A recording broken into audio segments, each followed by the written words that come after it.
CBSE कक्षा 11 विषय भूगोल पुनरावृत्ति नोट्स पाठ 10 वायुमंडलीय परिसंचरण तथा मौसम प्रणालियाँ। कुछ महत्वपूर्ण तथ्य। वायुमंडलीय भार वायुमंडल के माध्यम से पृथ्वी पर डाले जाने वाले भार को वायुमंडलीय भार कहते हैं। दाब प्रवणता दो समदाब रेखाओं के दो बिंदुओं के मध्य वायुदाब में परिवर्तन को दाब प्रवणता कहते हैं। समदाब रेखा वह काल्पनिक रेखा जो समुद्र तल के बराबर घटाए हुए समान वायुदाब वाले स्थानों को मिलाती हैं।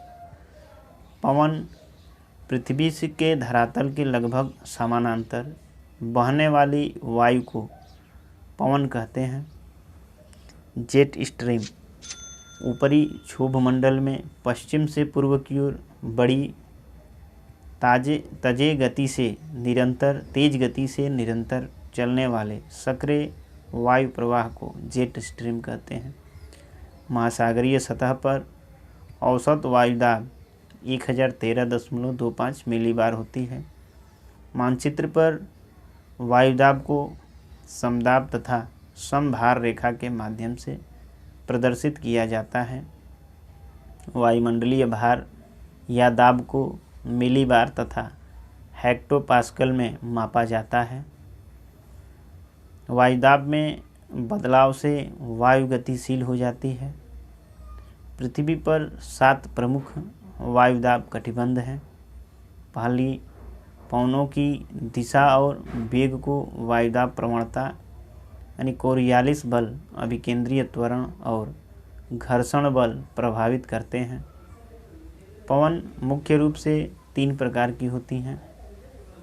प्रचलित या भूमंडलीय पवन, सामयिक पवन और स्थानीय पवन, ये 3 प्रकार की पवनें होती हैं। वायु गर्म होने पर फैलती हैं और ठंडी होने पर सिकुड़ती हैं। इस कारण वायुमंडलीय दाब में भिन्नता आती है। इसके परिणामतः वायु गतिमान होकर ज़्यादा दाब वाले क्षेत्रों से न्यून दाब वाले क्षेत्रों में प्रवाहित होती हैं। दाब कटिबंध या पट्टियाँ। विषुवत निम्न दाब पट्टी, उस उपध्रुवीय निम्न दाब पट्टी जो उत्तरीय गोलार्ध में और उपध्रुवीय निम्न दाब पट्टी दक्षिणी गोलार्ध में। उपध्रुवीय के बाद ध्रुवीय उच्च दाब पट्टी, ये ध्रुवीय उच्च दाब पट्टी उत्तरी गोलार्ध में और एक ध्रुवीय उच्च दाब पट्टी दक्षिणी गोलार्ध में भी देखने को मिलेगी। उपोष्ण उच्च दाब पट्टी उत्तरी गोलार्ध में भी है और उपोष्ण उच्च दाब पट्टी जो है दक्षिणी गोलार्ध में भी है। दक्षिणी गोलार्ध में जो ध्रुव है वो उपोष्ण उच्च दाब पट्टी के नाम से जानी जाती है।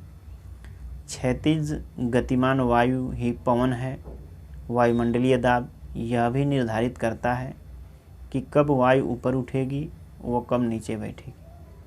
पवनें पृथ्वी पर तापमान व आर्द्रता का पुनर्वितरण करती हैं, जिससे पूरा तापमान स्थिर बना रहता है। ऊपर उठी हुई आर्द्र वायु का तापमान कम हो जाता है।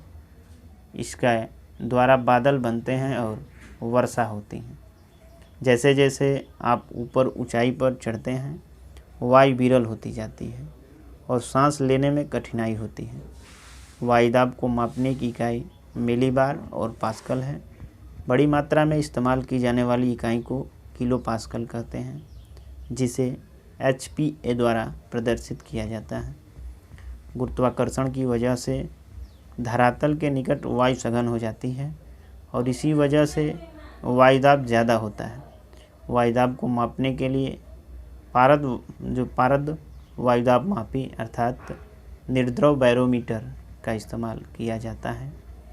ऊंचाई पर वायुदाब अलग स्थानों पर अलग अलग होता है और यह पृथकता ही वायु में गति का मुख्य स्रोत होता है।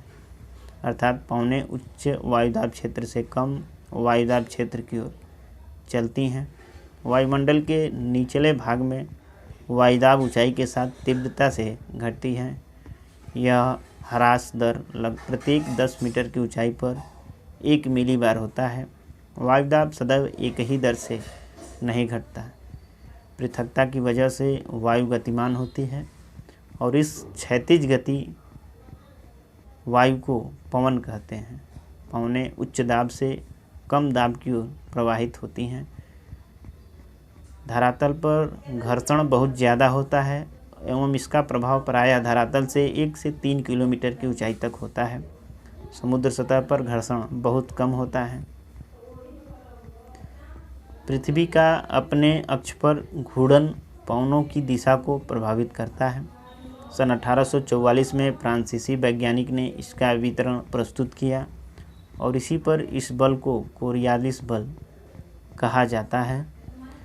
इसके अलावा कोरियालिस बल के द्वारा पवनें उत्तरी गोलार्ध में अपनी मूल दिशा से दाहिने तरफ और दक्षिणी गोलार्ध में बाईं तरफ विक्षेपित हो जाती हैं। कोरियालिस बल दाब प्रवणता के समकोण पर काम करता है।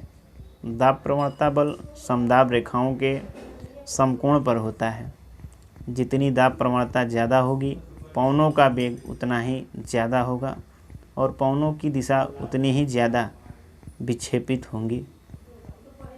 पवनों का वेग व उनकी दिशा पवनों को उत्पन्न करने वाले बलों के परिणाम हैं। पृथ्वी की सतह से 2 से 3 किलोमीटर की ऊंचाई पर ऊपरी वायुमंडल में पवनें धरातलीय घर्षण से प्रवाह से मुक्त होती हैं और दाब प्रवणता और कोरियालिस बल से नियंत्रित होती हैं। दिन के दौरान स्थल भाग समुद्र की ओर से ज़्यादा गर्म होता है, अतः स्थल पर हवाएं ऊपर उठती हैं और निम्न दाब क्षेत्र बनता है, जबकि समुद्र अपेक्षाकृत ठंडे रहते हैं और उन पर उच्च वायुदाब बनता है। इससे समुद्र से स्थल की ओर दाब प्रवणता पैदा होती है एवं पवनें समुद्र से स्थल की ओर समुद्र समीर के रूप में प्रवाहित होती हैं। रात्रि के में इसके विपरीत प्रतिक्रिया होती है। स्थल समुद्र की अपेक्षा जल्दी ठंडा होता है। दाब प्रवणता स्थल से समुद्र की ओर होने पर स्थल समीर प्रवाहित होती है। दिन के समय पर्वतीय प्रदेशों में ढाल गर्म हो जाते हैं और वायु ढाल के साथ ही साथ ऊपर उठती हैं और इस स्थान को भरने के लिए वायु घाटी से बहती हैं।